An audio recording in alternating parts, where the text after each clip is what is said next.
네, 우리가 8월 달에는 이제 목사님들이 준비한 어떤 특별한 강의를 좀 여러분에게 들려드리려고 기획하였습니다. 오늘 제가 여러분에게 함께 나눌 말씀은요, 하나님 나라 복음으로 교회 세우기라는 제목의 말씀입니다. 제가 지난달에 하나복 DNA 네트워크 세미나라는 데를 다녀왔습니다. 제가 제목 밑에 괄호하여서 이렇게 적어 놓았는데요, 하나복 DNA 네트워크 세미나라는 데를 다녀왔습니다. 이 세미나는 무엇에 대해서 함께 공부하고 나누는 세미나냐면, 하나복이 뭔 것 같습니까, 여러분? 하나님, 나라, 복음, 그것의 첫 글자를 딴 이름입니다. 그래서 하나님 나라 복음의 DNA로 교회를 함께 세워보자 하는 내용으로 함께 목회자들이 모여서 나누고 말씀을 연구하고 기도하는 그런 세미나였습니다. 갔다가 제가 참 많은 도전을 받았습니다. 왜냐하면 작년부터 올해까지도 우리가 계속해서 이야기하고 있는 것이 하나님 나라를 세워가는 교회이지 않습니까? 그래서 우리 교회 성도님들에게도 꼭 이 하나님 나라 복음에 대해서 한번 정리해드리고 싶었는데, 8월 달에 귀한 기회를 만나서 여러분들에게 말씀을 전하게 되었습니다. 오늘은 설교라기보다 강의라고 생각하시고 강의안을 보시면서 또 말씀을 따라오시면 되겠고요.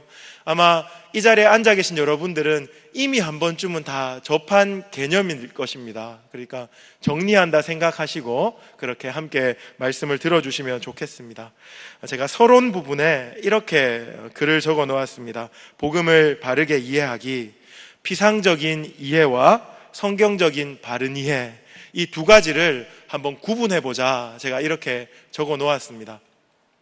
피상적인 복음에 대한 이해, 여러분들이 아마 이야기를 참 많이 들으셨을 겁니다. 한국 교회가 약하고 또 이러한 병폐들을 안고 있는 이유가 도대체 무엇이냐? 우리가 90년대에 그렇게 뜨겁게 은혜 받고 성령 체험했는데 왜 2017년 이때에는 교회가 기울어져 가고 있고, 그리고 많은 사람들이 교회를 비난하고 있는가? 이런 질문들을 던질 때 어김없이 나오는 것이 복음에 대한 피상적인 이해 때문이다, 이렇게 말하는 것 여러분들이 들어보셨을 것입니다. 피상적인 이해는요, 다른 것이 아닙니다. 그냥 우리가 너무 잘 알고 있는 개념인데, 예수 믿고 구원받고 천국 간다, 이렇게 복음에 대해서 이해하고 있는 겁니다. 틀린 말이 아닙니다. 그렇지요? 우리가 예수를 믿고 구원을 받고 천국에 가는 것, 그것은 복음의 엑기스고 핵심입니다. 그런데 여기서 믿는다 하는 것, 예수님을 믿는 것이 과연 무엇인가? 그리고 구원받는 것이 무엇인가? 그리고 천국은 어떤 곳인가 하는 것에 대한 깊은 이해 없이 그냥 믿으면 구원받고 천국 간다, 이렇게 덮어놓고 생각하기 때문에 많은 문제들이 발생했다, 이렇게 여러분들이 생각하시면 좋겠습니다. 얼마 전에 뉴스에 그 사성장군 박찬주 대장 이야기가 연일 보도되었습니다. 그리고 그 박찬주 대장의 아내분의 갑질에 대한 이야기가 참 많이 나왔습니다. 제 모교회에 그 두 부부가 와서 간증도 하시고요, 그리고 어떻게 군 복음화를 위해서 애쓰시는지 그런 이야기들을 하고 가신 터라 저희 부모님과 이야기를 나누는데 의견이 분분했습니다. 저희 형님은 서울에 사는, 약간 색깔이 빨갛습니다. 좌파거든요. 박찬주 대장 잘못됐다. 겉으로는 예수 믿는 척 했지만 속으로는 넌 크리스찬의 방불한 삶을 살았을 것이다, 이렇게 저희 형님이 이야기를 했습니다. 저희 아버지가 아니다, 언론 매체가 다 좌편향되었다, 잘한 것은 얘기하지 않고 못한 것 부풀려서 얘기하는 거다, 내가 박찬주 대장 만나봤는데 그런 사람들 아니더라. 여기서 결론이 어떻게 났겠습니까? 결론이 나지 않았습니다. 그런데 제가 말씀드린 이 우리 가정의 이야기가 지금 우리 국가의 이야기입니다. 어떤 사람은 언론의 좌편향을 얘기하고, 어떤 사람은 기독교인들이 다 썩었다, 다 타락했다. 예수 믿는 것 나쁜 건 아니지만 이상하게 예수 믿는 사람들 보니까 예수 딱 믿기 싫더라, 이런 이야기들을 하는 겁니다. 저는 그런 이야기들 들을 때 가장 속상한 사람 중에 한 사람입니다. 왜냐하면 젊은 목회자잖아요. 앞으로 우리 한국교회의 미래, 그 미래를 살아가야 하는데 벌써부터 이렇게 아프고 골마 터지는 모습들 보게 되면 참 진짜 눈물이 날 때가 많이 있습니다. 박찬주 대장이 어땠다, 아니면 그 아내가 실제로 팩트가 무엇이었다, 그것을 시시비비를 가리는 것보다 우리가 이런 사건 앞에서 한 번 더 생각해야 하는 것은 복음이 너무나 피상적으로 전해져 있다 하는 겁니다. 다르게 말하면 삶과 복음이 딱 붙어 있지 못하고 삶과 복음이 분리되어 있는 것들, 우리가 자꾸 보게 되는 겁니다. 예수를 어지간히 잘 믿는 사람이라고 생각했는데 회사를 경영하는 것 보니까 이중장부를 쓰고 있더라. 그래서 왜 장로님 이중장부를 씁니까? 이렇게 물었을 때 그 장로님이 하시는 말씀은 세상 사람들이 다 이렇게 한다, 이렇게 하지 않으면 먹고 살기 어렵다, 그렇게 대답을 하십니다. 주변에서 많이 보셨을 겁니다. 그 장로님이 처한 현실, 성도님들이 정말 피땀 흘려 고생하며 살아가는 현실을 제가 비하하는 것이 아니지만 이러한 삶이 우리 성도의 삶이라는 것이 때로는 너무 안타깝죠. 제가 복음이 피상적으로 전해지기 때문에 그렇다, 이러한 결론들을 좀 내리게 됩니다. 그렇다면 성경이 말하는 바른 이해는 무엇입니까? 결론을 미리 말하자면 복음과 삶이 붙어 있는 것, 그것을 오늘 제목에서는 하나님 나라 복음이다, 이렇게 소개합니다. 이 하나님 나라 복음은 현대 신학자들이 만들어낸 개념이 아닙니다. 십자가 복음의 능력을 잃어버리니까 십자가 복음은 저리 가고 이제 하나님 나라 복음이 찾아온다, 그런 개념이 아닙니다. 복음이 무엇인지를 정말 잘 설명하기 위해서 고민한 끝에 하나님 나라 복음이라는 용어를 찾아낸 겁니다. 어디서요? 예수님의 가르침에서요. 예수님은 이 땅에 성육신 하셔서 33년간 살 때 동안 끊임없이 복음에 대해서 말씀하셨는데 그 복음과 더불어 늘 함께 사용했던 용어가 바로 하나님 나라 혹은 천국입니다. 천국. 우리가 함께 읽었던 마가복음 1장 15절 말씀에도 그 말씀이 명시되어 있습니다. 그렇죠? 다시 한번 읽어보겠습니다. 때가 찼고 하나님 나라가 가까이 왔으니 회개하고 복음을 믿어라 하시더라. 예수님이 이 땅에 오셔서 공생애를 시작하시면서 가장 먼저 선포했던 말씀이 바로 이 말씀입니다. 때가 찼고 하나님 나라가 가까이 왔다. 그러니 너희들 회개하고 복음을 믿어라. 이런 메시지를 전하셨다 하는 겁니다. 때가 찼다라는 말, 여러분들 많이 접하셨겠지만 무슨 때라고 혹시 질문을 던져보신 적이 있습니까? 어떤 때가 찼다는 것인가? 어떤 때가? 이것은요, 굉장히 구약적인 용어입니다. 이 때는요, 어떤 때냐 하면 심판의 때를 말합니다. 심판의 때가 찼다, 이렇게 예수님이 말씀하고 계신 겁니다. 구약의 이사야서, 예레미야서, 요엘서에 여호와의 날을 말하고 있는 것 여러분 아마 기억날 겁니다. 여호와의 날이 임하면, 그것은 다른 말로 하면 심판이 임하면 이라고 말할 수 있습니다. 그런데 지금 예수님이 공생애를 시작하시면서 때가 찼다 하는 것은 이제 여호와의 날이 임할 것이다, 이제 심판이 임할 것이다 라는 심판에 대한 선언입니다.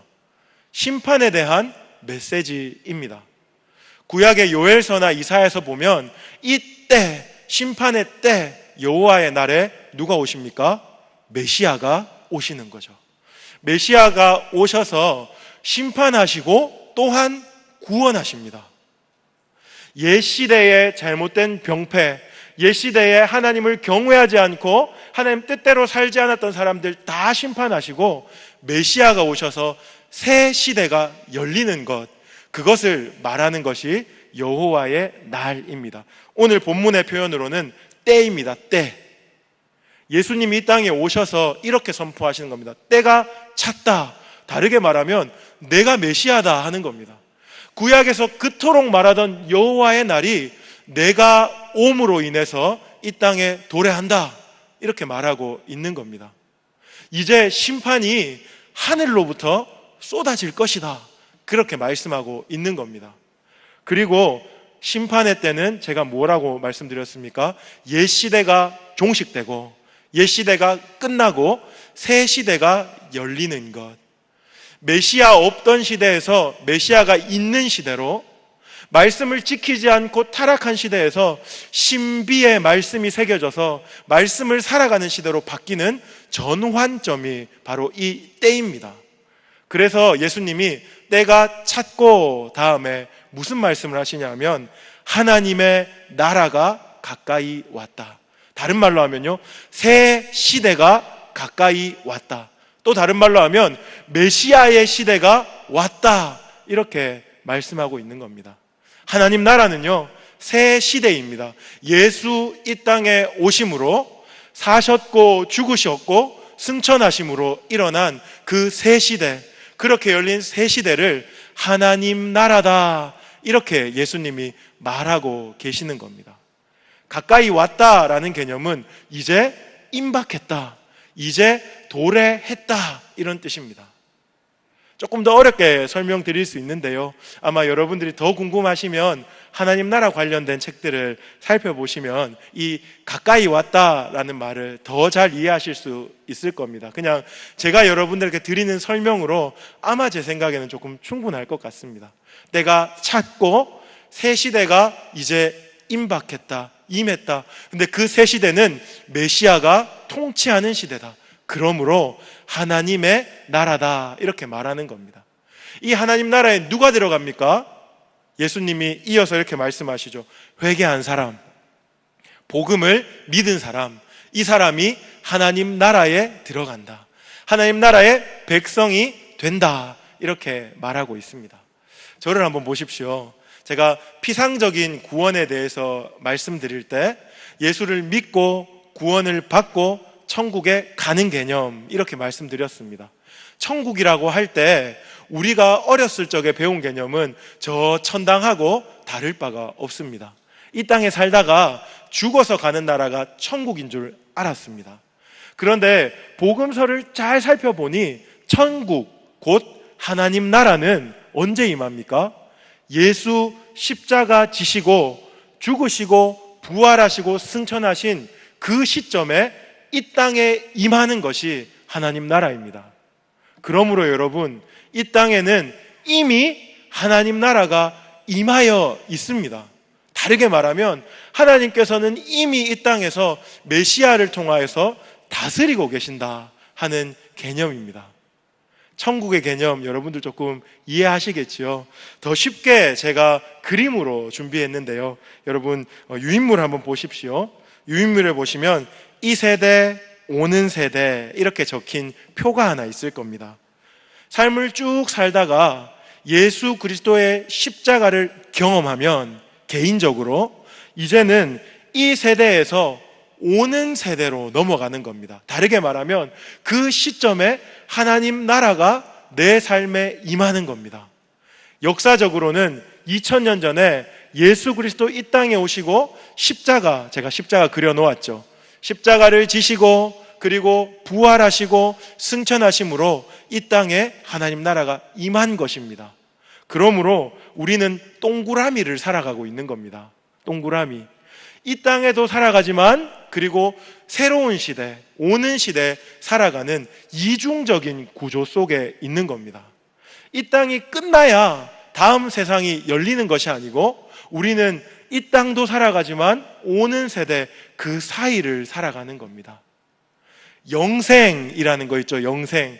천국 가서 영원히 사는 개념으로 우리가 많이 배웠지만 영생은 무엇이냐 하면 예수 그리스도가 내 속에 계신 그 생명을 영생이라고 말하는 겁니다. 오늘 우리가 요한복음 말씀 들었을 때 그의 피를 마시고 그의 살을 먹는, 우리가 이 땅에서 그의 피를 마시고 그의 살을 먹잖아요. 날마다 그리스도와 함께 연합하여 살아가잖아요. 그것을 요한은 영생이다 이렇게 말합니다. 저는 영생을 살고 있습니다. 여러분들은 어떠십니까? 예수를 여러분들이 개인의 구세주로 영접하셨다면 여러분들의 삶은 이제 옛삶이 아니라 영생을 살아가는 겁니다. 하나님 나라를 살아가고 있는 겁니다. 이미 임한 그 나라, 하지만 마지막에 완성될 그 나라를 지금 살아가고 있는 겁니다. 끼인 세대인 거죠. 몸은 이 땅에 있는데 우리의 시민권은 어디 있다고요? 사도 바울은 나의 시민권은 하늘에 있다 이렇게 말하는 겁니다. 조금 더 속되게 말하면 우리가 스파이, 간첩처럼 지금 살아가고 있는 겁니다. 우리의 소속은 천국이 되었습니다. 하나님 나라가 되었습니다. 그런데 이 땅에서 살아가고 있는 거죠. 하나님이 이렇게 이중적 구조 속에서 우리들을 살아가도록 만들어 놓으셨습니다.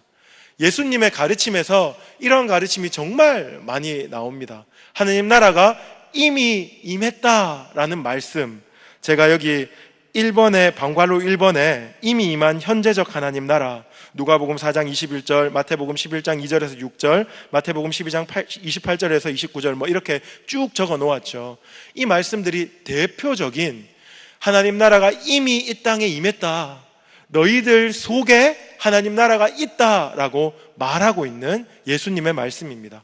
뿐만 아니라 이 하나님 나라가 이미 임했지만 종말 때에 완성될 것이다 라는 말씀이 또 마태복음 25장 41절, 마태복음 13장 36절에서 43절 뭐 이런 말씀들에 있습니다. 여러분들이 성경을 살펴보시면서 예수님이 하나님 나라에 대해서 어떻게 말씀하시는지에 대해서 주의를 기울이고 한번 보시면 참 좋겠습니다. 이미 임했습니다. 그런데 후에 종말 때에 완성될 것입니다. 성도는 그 사이를 살아가고 있습니다. 하나님 나라의 백성으로서 하나님 나라의 백성답게 살아가는 삶, 그것이 바로 하나님 나라의 핵심입니다. 저를 가르쳐 주셨던 이 목사님, 제가 하나복 DNA 네트워크에 가서 배웠다 그랬잖아요. 그 목사님은 이 표를 가지고 이렇게 말합니다. 꿈에라도 나와야 될 표다 이렇게 말해요. 너무 중요해서, 나의 정체성에 대해서 너무 잘 말해주고 있어서 꿈에라도 나와야 된다 이렇게 말하고 있습니다. 여러분, 우리가 어디를 살고 있습니까? 이미 하나님 나라를 살아가고 있습니다.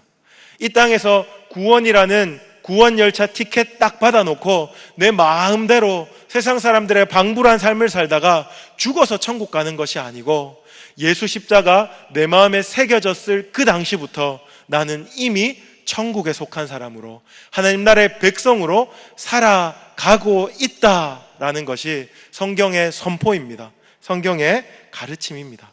제가 2번으로 한번 넘어가 보겠습니다. 그렇다면 하나님 나라의 백성에게 있어서 구원은 무엇인가 하는 것을 여러분과 함께 나누고 싶습니다. 복음이 예수를 믿어, 그리고 구원받고 천국 가는 것, 우리가 이렇게 배웠는데, 구원에 대해서 조금만 더 우리가 세밀하게 깊게 살펴보자 이 말입니다. 우리가 구원이라고 말할 때 제가 이중적인 구조 속에서의 구원이다 이렇게 말했습니다. 단지 이 땅에 잘 살다가 천국 가는 것이 아니고 이미 임한 하나님의 나라, 완성될 하나님 나라 사이를 살아가는 하나님 나라의 백성으로서의 삶이다, 이렇게 여러분들에게 정리를 내려드리고 싶은 겁니다. 방괄호 1번 보시면 과거, 현재, 미래를 아우르는 개념이다, 이렇게 제가 적어 놓았습니다. 구원이 바로 그렇다는 겁니다. 구원은 과거와 현재와 미래를 함께 아우르는 개념이다, 이렇게 여러분들에게 소개해 드리고 싶습니다. 제가 예로 예수님의 가르침해서 마태복음 13장 31절부터 33절까지 이 본문을 얹어 놓았습니다.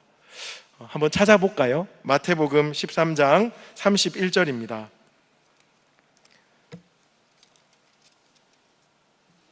여러분이 아주 익숙한 그런 비유가 아마 나올 겁니다. 마태복음 13장 31절부터 33절까지 말씀, 신약 성경 22페이지에 있습니다. 함께 한번 읽어볼까요? 시작. 또 비유를 들어 이르시되 천국은 마치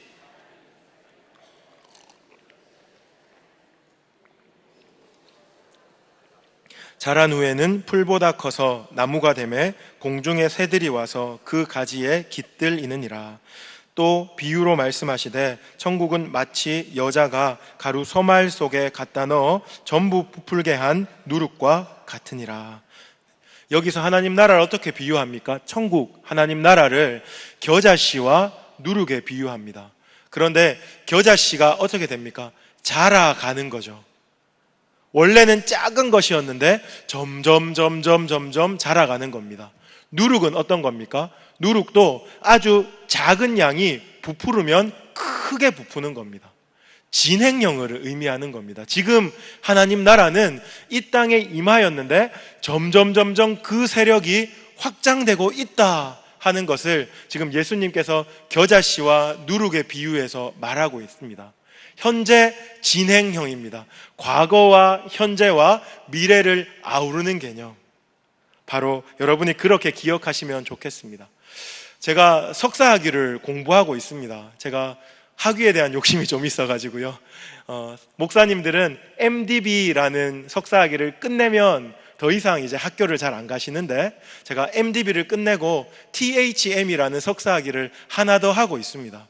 근데 지난 학기에 우리가 베드로전서를 공부를 했거든요. 근데 베드로전서를 헬라어로 공부했습니다. 정말 머리가 아프고 깨질 것 같은데 한글 성경이 아니고 헬라 성경을 가지고 함께 읽고 공부를 했습니다. 그런데 제가 놀라운 것을 발견했습니다. 베드로가요, 구원에 대해서 이야기를 하고 있는데 구원을 과거형으로 썼다가 현재형으로 썼다가 또 미래형으로 쓰는 겁니다. 한국말로 말하면 이런 겁니다. 너희는 구원을 받았다. 그런데 갑자기 2장에 가면 너희는 구원을 받고 있다. 그리고 또 다른 장에 가면 너희는 구원을 받을 것이다.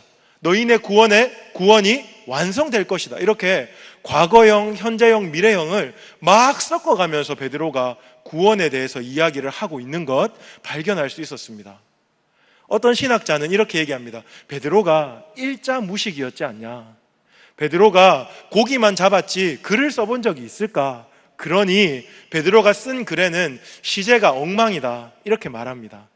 그런데요, 시제가 엉망이라고 하기에는 베드로전서가 헬라어로 쓰였는데 그 헬라어가 너무너무 멋있습니다. 시적이고 문학적이고 너무너무 잘 쓴 글입니다. 그래서 대부분의 학자들은 바로 이 얘기를 하고 있습니다. 베드로는 알고 있었다. 구원이 과거와 현재와 미래를 어우르는 개념임을 너무 잘 알고 있었다 하는 겁니다. 구원을 표현할 때 과거형만으로는 표현할 수가 없었던 겁니다. 왜냐하면 구원이 너무 포괄적이어서. 너희가 구원을 받았지?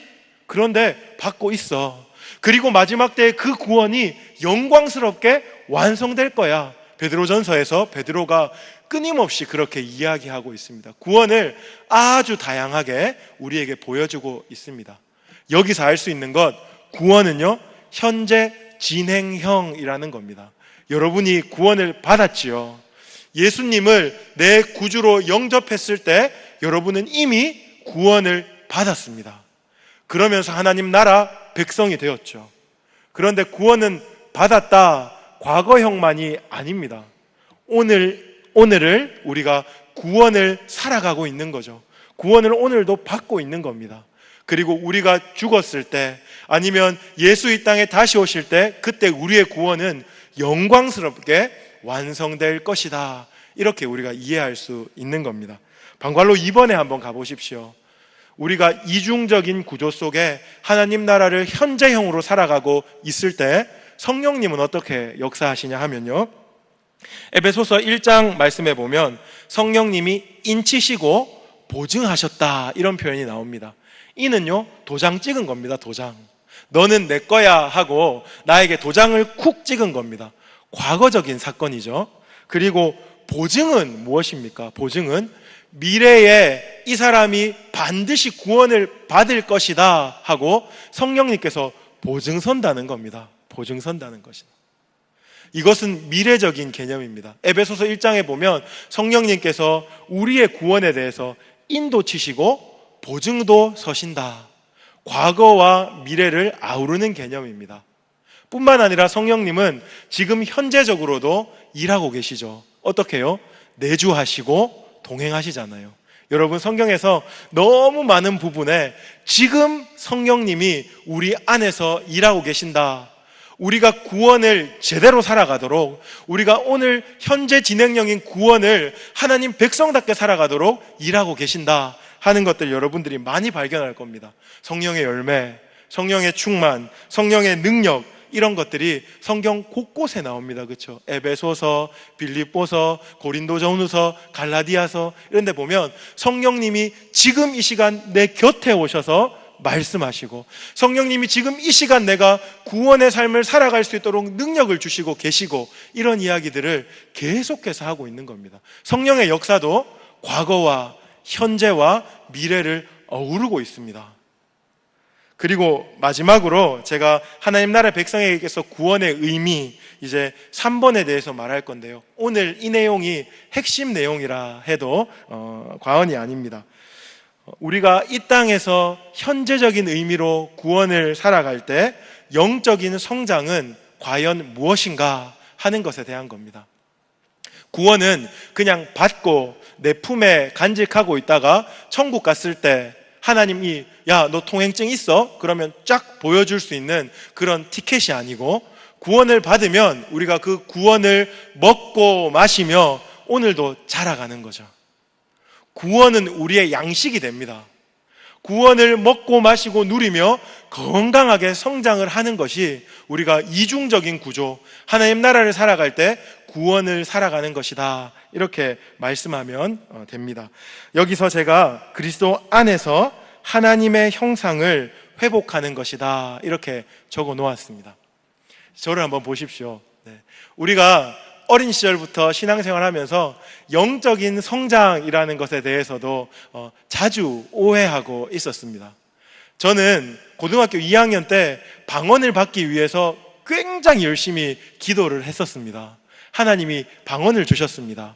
방언을 받고 보니 더 큰 것을 받고 싶은 겁니다. 어떤 목사님은 투시의 은사도 받았다 하고, 어떤 목사님은 번고침의 은사도 받았다 하고, 어떤 목사님은 심지어는 축사, 마귀를 쫓아내는 은사도 받았다, 그런 이야기를 듣고 야, 방언만 아니라 다른 은사도 너무 많이 받고 싶다, 그런 소원을 가졌습니다. 그래서 정말 고등학생이 하루에 막 3시간씩 기도하고 금식하고 막 이렇게 보냈습니다. 왜 그렇게 했는고 하니 그것이 영적인 성장이라고 믿었기 때문에 그렇습니다. 내 속에 영적인 내공이 커지면 무언가 해낼 줄 알았습니다. 그런데 대학교를 가고 청년 시절을 지나면서 은사들은 많지만 삶의 자리에서 픽픽 쓰러지는 것 정말 많이 경험했습니다. 방언을 말하고 심지어는 친구들 손 얹고 기도하면 막 낫고 이랬는데 음란물 이런 걸 못 끊는 거예요. 웃기죠? 제가 이런 얘기하면 굉장히 부끄러운데 그게 안 되는 거예요. 괴리가 너무 큰 겁니다. 은사를 막 충만하게 받으면 내가 영적으로 성장할 줄 알았는데 그렇지 않더라는 거예요. 그것이 1대1로 꼭 대칭하지는 않더라, 그 얘기를 여러분께 드립니다. 그리고 어떤 사람은 영적으로 충만하면 무언가 근엄해지고 에헴 이렇게 할 수 있을 것 같다, 이렇게 생각합니다. 사람이 저쪽에서 걸어오면 아우라가 막 이렇게 나오는 겁니다. 눈에서 막 광선 나오는 것 같은 사람들 있잖아요. 와, 저 사람은 영적으로 얼마나 충만한가, 이런 생각들 하게 된다는 겁니다.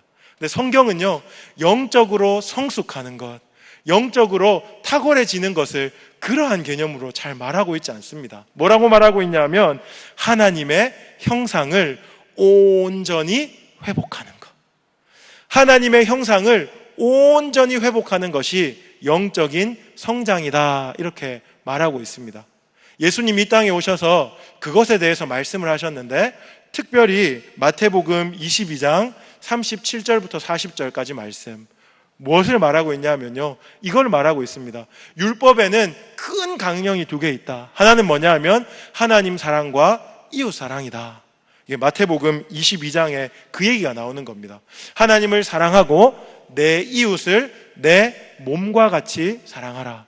이 말씀이 하나님의 형상을 온전히 회복하는 것이다. 이렇게 여러분들이 이해하면 틀림이 없습니다. 하나님의 형상이 우리 속에 회복되면 하나님에 대한 사랑이 회복됩니다. 다르게 말하면 하나님과의 관계가 회복된다는 겁니다. 그리고요, 또 내 이웃을 누구와 같이 사랑합니까? 내 몸과 같이 사랑하는 것. 나와의 관계도 회복이 되는 겁니다. 그리고 더 나아가서 이웃과의 관계, 세상과의 관계가 회복이 되는 것, 그것이 하나님의 형상을 온전히 회복하는 모습이다. 이렇게 예수님께서 가르쳐주고 계신다 하는 겁니다. 여러분, 우리는 이미와 아직 사이에서, 이미 하나님 나라가 임했습니다. 그리고 종말 때 완성될 것입니다. 그 사이를 살아가는, 하나님 나라를 살아가는 하나님의 백성입니다. 우리에게 있어서 구원은 바로 이 삶을 살아가는 것이다. 여러분들이 그렇게 이해하시면 좋겠습니다. 뒷면으로 넘어가 보시면요, 제가 여러분 이해하기 쉽게 도표를 하나 만들어 놓았습니다. 제가 마태복음 22장 말씀을 드리면서 설명했던 내용입니다. 내가 그리스도 안에 있습니다. 하나님 나라의 백성이 되었습니다. 그러면 어떠한 회복이 일어나야 합니까? 하나님과의 관계의 회복이 일어나고, 그리고 왼쪽에는 나 자신과의 관계의 회복이 일어납니다. 그리고 아래쪽에는 성도와의 관계의 회복이 일어나고, 그리고 세상과의 관계의 회복이 일어난다. 이것이 온전한 하나님 나라를 살아가는 자의 구원의 모습입니다. 구원의 모습. 우리가 삶으로 살아내야 하는 구원의 그림이 바로 이렇다 하는 것을 여러분들이 기억하시면 좋겠습니다. 하나님과의 관계에서는요, 이렇게 적혀 있습니다. 알아가기와 사랑하기. 제가 신학을 처음 공부할 때 칼빈의 기독교 강요라는 것을 처음 접했습니다.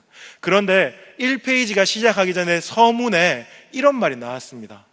하나님을 믿는다는 것은 하나님이 어떤 분인가, 그리고 그 안에서 내가 어떤 자인가를 아는 것이다. 다시요. 하나님을 믿는다는 것은 하나님이 어떤 분인지를 아는 것, 그리고 그 안에서 내가 어떤 자임을 아는 것이다. 이렇게 말하고 있는 것을 보았습니다. 하나님과의 관계 회복은 아는 것으로부터 시작합니다. 무엇을 압니까? 하나님이 어떤 분인지를 아는 겁니다. 전능하시고 창조주시고 삼위일체시고 인격적인 분이라는 것을 제대로 아는 것, 그리고 그 하나님께서 어떠한 방식으로 나를 구원하셨습니까? 은혜로, 믿음으로 나를 구원하셨습니다. 그것을 아는 것, 이것을 아는 것이 하나님과의 관계 회복의 시작입니다. 하나님, 다른 사람 모두를 사랑하셨는데 왜 나는 사랑하지 않습니까? 라고 혹시 여러분 그렇게 기도해 보신 적이 있으십니까? 저는 청년 때 그렇게 기도를 해보았습니다. 옆 사람들은 은혜 받는 것 같고, 옆 사람들은 기도하면 응답 받는 것 같은데, 나에게 있어서는 하나님이 냉랭하신 거예요. 하나님, 다른 사람 모두는 사랑하시면서 왜 나는 사랑하지 않습니까? 그렇게 물었을 때 하나님께서 십자가를 보여주셨습니다. 내가 나의 독생자를 아끼지 않고 너를 사랑했다. 그때 저의 고백이 무엇입니까? 십자가로 충분합니다. 하나님, 내 주머니에 있는 거 없어도 괜찮습니다. 내 손에 들려있는 거 없어도 괜찮습니다. 내가 다른 사람처럼 많은 것을 가지고 인생을 만끽하며 살지 못해도 괜찮습니다. 예수 그리스도로 충분합니다. 제가 한 발 양보하는 것이 아니고요, 예수를 아니까, 하나님이 십자가에서 어떤 일을 하신 줄 알게 되니까 그것으로 만족하는 거예요. 이것이 하나님 관계 회복의 첫 단추입니다. 그리고 제가 의미심장한 것을 하나 적어 놓았습니다. 하나님과의 관계 회복에 땡땡하고 쭉 뒤쪽에 보시면 특권으로서의 신앙생활, 이렇게 적어 놓았습니다. 하나님과 관계 회복이 되면 우리가 신앙생활을 어떻게 하냐 하면 특권으로서 신앙생활을 한다 하는 겁니다. 율법으로서의 신앙생활이 아닙니다. 주일날 예배 나오지 않으면, 주일날 예배 나오지 않고 휴가지에 여행 가다 보면 차 사고 난다. 두렵잖아요. 그렇죠? 그래서 억지로 교회에 나오는 겁니다. 그것이 율법적인 신앙생활입니다. 내가 11조 하지 않으면, 내가 1,000번째 드리지 않으면 내 자녀가 잘 되지 않을 것 같은 두려움과 찝찝함이 있는 것, 그것이 율법적인 신앙생활입니다. 그런데 예수 그리스도가 자신의 몸을 찢으셔서 열어놓은 그 길은 그런 복음의 길이 아닙니다. 어떤 길이냐 하면, 우리가 예수를 먹고 마시며 그분 안에 있음으로 특권을 누리는 삶입니다. 뭐냐 하면, 성경을 왜 읽습니까? 성경 안 읽으면 큰일 나기 때문이 아니고, 성경을 읽음으로 하나님을 알아가는 특권을 누리는 겁니다. 주일날 예배 왜 나옵니까? 우리는 우리로 살 때는 정말 갈급하고 가무로 메마른 땅과 같이 쩍쩍 갈라진 인생을 살아가는데, 주일날 이 예배 때 은혜의 단비가 내리는 거예요. 그 특권을 경험하는 삶입니다. 율법을 살아가는 것이 아니고, 새로운 율법을 주신 것이 아니고, 우리가 복음을 특권으로서 살아가게 된다. 하나님과 관계가 회복되면 그렇다. 이렇게 성경이 우리에게 알려주고 있는 겁니다. 하나님과의 관계가 회복되면요, 나 자신과의 관계가 회복됩니다. 여러분 경험하셨지요? 진짜 복음을 경험한 사람은 네 라고 대답할 수밖에 없습니다. 하나님과의 관계가 회복되는데 나 자신을 여전히 미워하고, 나 자신을 여전히 자괴감 속에 살아가고, 나 자신은 여전히 열등감 속에 살아간다면 그것은 복음을 제대로 만나지 못한 겁니다. 왜요? 하나님이 나를 누구보다 뜨겁게 사랑하시는 것이 바로 나의 새로운 정체성입니다. 정체성. 세상은 나를 몰라준다 해도, 내 이름 석자 아무도 기억해주지 않는다고 해도 괜찮다 하는 겁니다. 왜요? 하나님이 나를 누구보다 뜨겁게 사랑하시기 때문에. 그러므로 나는 보배롭고 존귀한 자다. 제가 청소년들을 오랫동안 가르쳤습니다. 청소년들은요, 자기가 누구인지 모릅니다. 굉장히 신기하죠? 사춘기 때는 자아 정체감이 형성되는 시기라서 진짜 자기가 누구인지 몰라요. 자기가 어떻게 생겼는지, 얼마나 예쁘게 생겼는지, 아니면 자기가 무엇을 잘하는지 무엇을 못하는지, 하나님이 자기에게 주신 달란트가 뭔지를 전혀 몰라요. 거울을 보고 자기를 봐야 되는데 친구를 거울 삼아 자기를 보는 겁니다. 친구가 좋아하는 것이 내가 좋아하는 것, 친구가 잘하는 것이 나도 잘하고 싶은 것, 자꾸 자기를 모르고 세상과 비교하고 트렌드와 패션을 따라가게 됩니다. 그런데 그런 청소년들이 놀랍게 예수를 만나잖아요. 중2 괜찮습니다. 중2인데도 예수님 만나잖아요. 그러면 지가 누구인지 압니다. 정말 선명하게, 정말 세상과 비교하고 친구와 비교하고 열등감 속에, 우월감 속에 정말 개판치며 살던 친구들이 예수를 딱 만나니까 내가 누구인지 아는 거예요. 하나님이 나를 얼마나 사랑하시고 나를 하나님이 어떻게 가치롭고 보배롭게 만드셨는지를 발견하고, 자기가 어떤 길을 살아가고 어떤 삶을 살아가야 되는지를 발견하게 되더라는 거예요. 근데 제가 작년 목양을 하면서 어른인데 아직까지 사춘기를 살아가시는 분들을 종종 만나게 됩니다. 하나님을 깊이 경험하여 내 자신이 누군지 모르니까 세상에 자꾸 눈 돌리는 거예요. 저 사람이 좋은 옷 입고 있는데 나는 좋은 옷 입고 있지 않으면 나는 비참한 거예요. 저 사람 남편은 이런 선물 주는데 우리 남편은 이러니까 비참한 거예요. 자꾸 그렇게 마치 사춘기와 같이, 사춘기의 아이들과 같이 나의 자아 정체감을 세상에 두고, 그리고 다른 것들에 두고 살아가더라는 거예요. 여러분, 하나님을 제대로 만난 사람은 자기와의 화해가 일어납니다. 자기가 누구인지 알아요. 성경에서 말하는 자기 부인은요, 나는 없다 아니에요. 옛사람이 죽은 겁니다. 그리고 새 사람을 입은 겁니다. 정말 하나님께서 사랑하시고 하나님께서 창조하신 나를 발견하고 나처럼 살아가는 거예요. 남처럼 살아가는 것이 아니고, 흉내내며 살아가는 것이 아니고 나처럼 살아가는 거예요. 그 나처럼 살아가며 성령의 충만을 받고 성령님을 쫓아 사는 삶입니다. 시간 관계상 여기까지만 하겠습니다. 3번 보시면요, 이제는 이웃과의 관계가 회복됩니다. 공동체와의 관계인데요, 특별히 교회 안에서 깨어졌던 관계가 회복이 되는 겁니다. 나를 제대로 사랑하는 사람은 남도 제대로 사랑할 수가 있습니다. 나의 한계를 절실히 알고 나의 연약을 절실히 경험한 사람은 상대방을 이해의 눈으로 바라보게 됩니다. 여러분, 그런 경험들도 해보셨을 줄 믿습니다. 교회마다 가보면요, 하나님은 사랑이라 그러니 너희도 사랑하라 하는 그런 구호들은 정말 많이 있어요. 사랑하자, 사랑합시다, 사랑합니다. 그런데 실제로 사랑하는 사람은 많이 없어요. 왜요? 사랑은 오래 참고, 사랑은 온유하고, 사랑은 자기보다 남을 낮게 여기는 거거든요. 그거 해낼 수 있는 사람이 없는 겁니다. 그런데 복음이 오면, 구원이 오면, 하나님과의 관계, 나와의 관계가 회복이 되면 이웃과의 관계가 그렇게 회복이 되더라 하는 겁니다. 하나님이 나를 오래 참아주신 것처럼 나도 나 자신을 볼 때 마음에 들지 않는 구석이 있잖아요. 나도 나 자신을 볼 때 30년, 40년이 지나도 안 변하는 정말 꼬장꼬장한 나쁜 모습이 있잖아요. 그런 렌즈로 다른 사람을 바라보며 그 사람들을 품어내고 이해하고 화해하는 그 공동체가 일어난다 하는 겁니다. 여러분, 시간이 걸립니다. 기성교회에 참 많은 사람들이 어떻게 하고 있는지 아십니까? 거리를 딱 둡니다. 왜냐하면 조금 더 가까이 가면 상처받기 때문에, 나는 상처 주지도 않고 상처 받기도 싫기 때문에 거리를 딱 둡니다.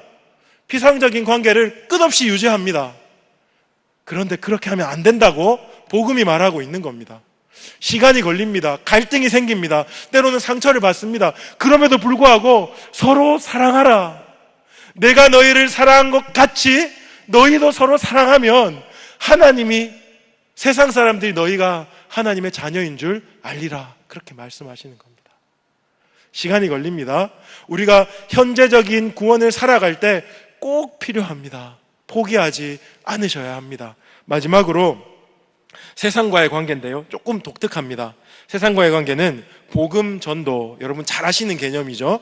그리고 세상 경영이라는 부분까지 우리가 구원을 살아가야 하는 부분입니다.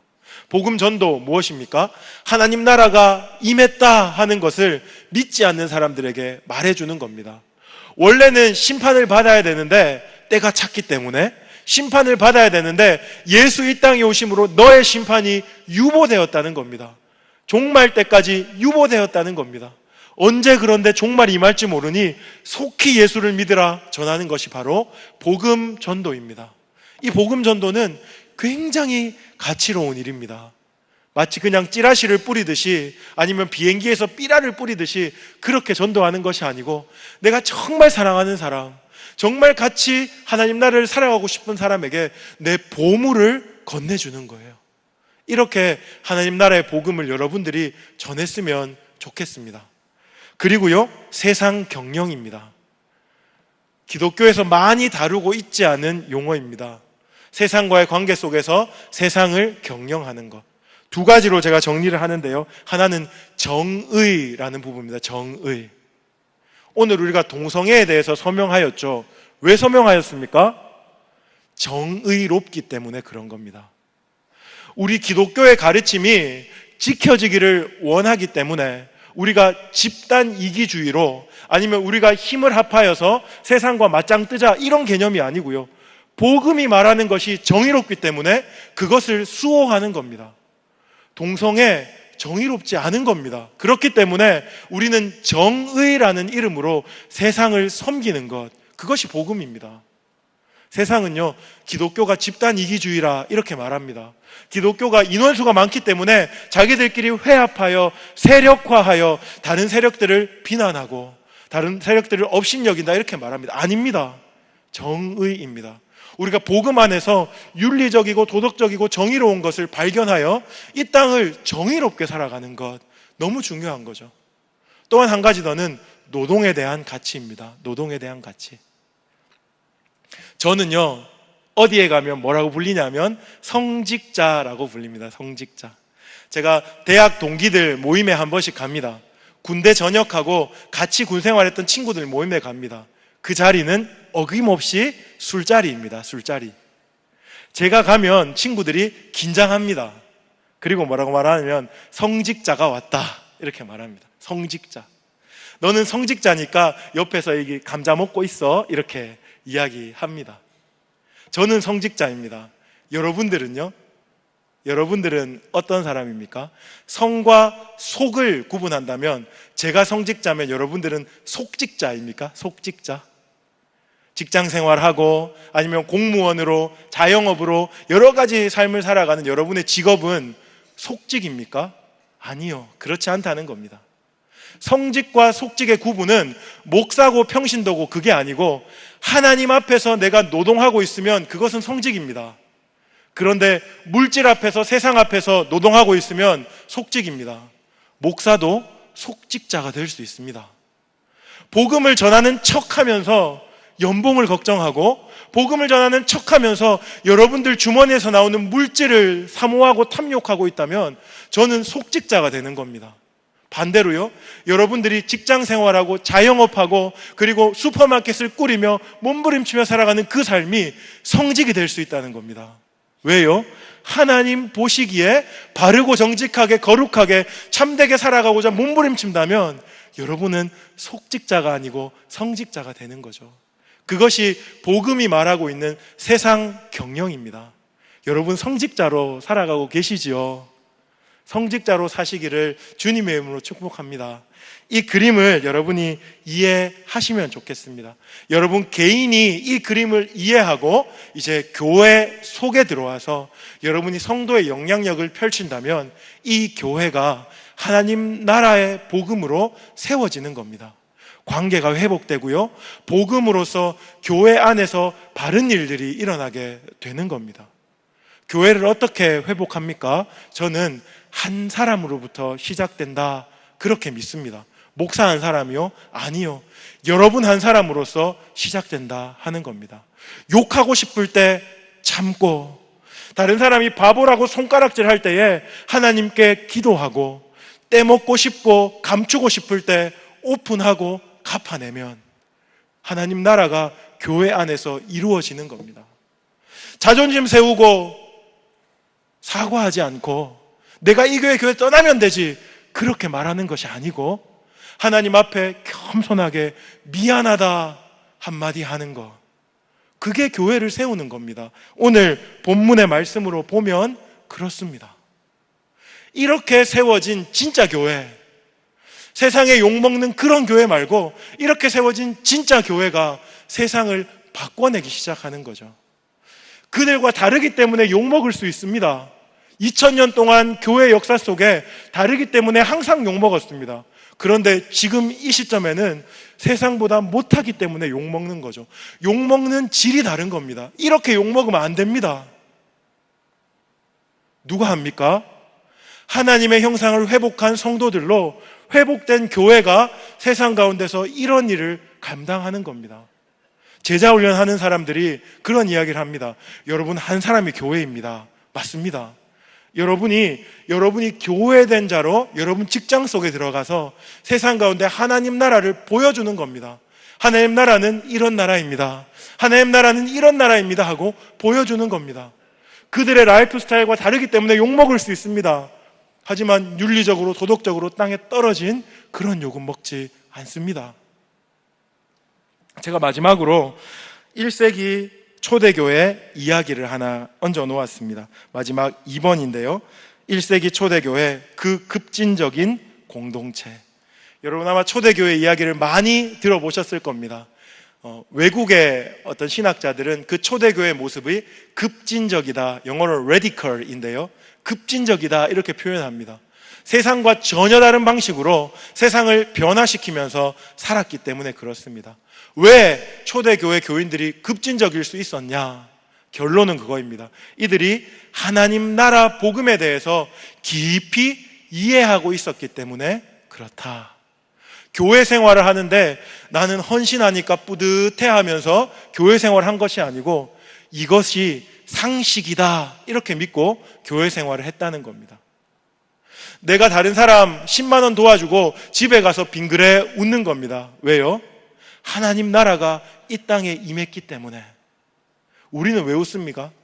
잘했군 이렇게 하는데, 그들은 어떻게 얘기하냐면 하나님 나라가 이것으로 임했다 이렇게 믿기 때문에, 그렇기 때문에 자기의 물질을 나누고 서로가 용서하며, 심지어는 주인과 종이 화평하면서 사는 그런 급진적인 모습들, 초대교회에서는 볼 수 있습니다. 그리고요, 이 초대교회 교인들이 세상 속에 들어가니까 세상이 감당치 못할 사람들이 되었습니다. 로마가 어떻게 뒤집었습니까? 여러분 너무 잘 알죠, 그렇죠? 예수 믿는 노예들이 주인을 바꾸는 거예요. 예수 믿는 아내들이 남편을 바꾸는 거예요. 그래서 로마가 기독교 국가로 바뀌어버린 사건들, 여러분 아마 기억하고 있을 겁니다. 환상입니까? 소설입니까? 아닙니다. 오늘도 이런 일들 일어날 수 있습니다. 저는 그렇게 믿습니다. 이 하나님 나라 복음 앞에 겸손히 반응하는 우리 내일교회 성도님들을 통하여서 이 일들이 오늘도 일어날 수 있다, 이렇게 믿고 싶습니다. 그렇게 믿습니다. 여러분들이 이 땅을 살아갈 때 단순히 비상적인 내가 예수 믿고 구원받고 천국 간다, 그게 아니고 하나님 나라의 백성으로 하나님 나라 백성답게 이 균형 있는 삶들을 이루어내며 살아갔으면 좋겠고, 우리 교회가 이렇게 균형 있는 사역들을 점점 확장하며 이 세상을 잘 섬길 수 있으면 참으로 좋겠습니다. 그 일에 여러분들이 운동원으로, 하나님 나라 운동의 운동원으로 좀 동참해 주십시오. 헌신이 아니라 상식입니다. 헌신이 아니라 상식, 율법이 아니라 특권입니다. 그 인생을 사시는 여러분들 되기를 주님의 이름으로 축복합니다.